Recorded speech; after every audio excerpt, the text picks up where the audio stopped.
दोस्तों, नमस्ते प्रणाम। आप सबके स्वागत बटे हमारा यूट्यूब चैनल में, फेसबुक पेज में। तो आज हम लेके आए बनी आप सबके बीच में छठ व्रत गीत।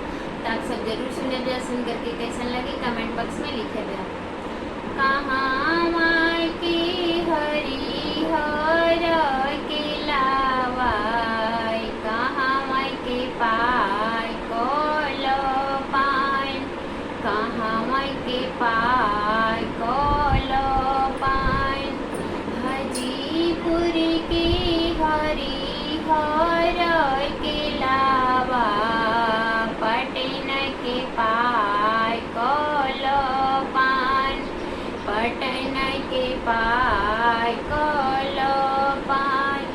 कौन देव की भिजेला पियरिया, कौन दे के भिजेला चुनार, कौन दे के भिजेला चुनार। जोड़े जोड़े सुप जोड़ा कलासा, इक्कीस ऊखिया के गाछ, इक्कीस ऊखिया के गाछ। हरिहर बसावाई के सुपावा, सुप में जोड़ा नारियल, सुप में जोड़ा नारियल।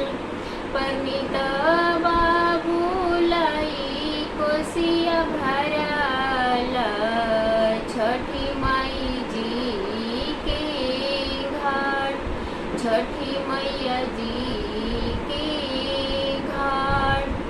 लक्ष्या बेटी लाई मांगी घर बरावा, भरल पूरल परिवार, भरल पूरल परिवार।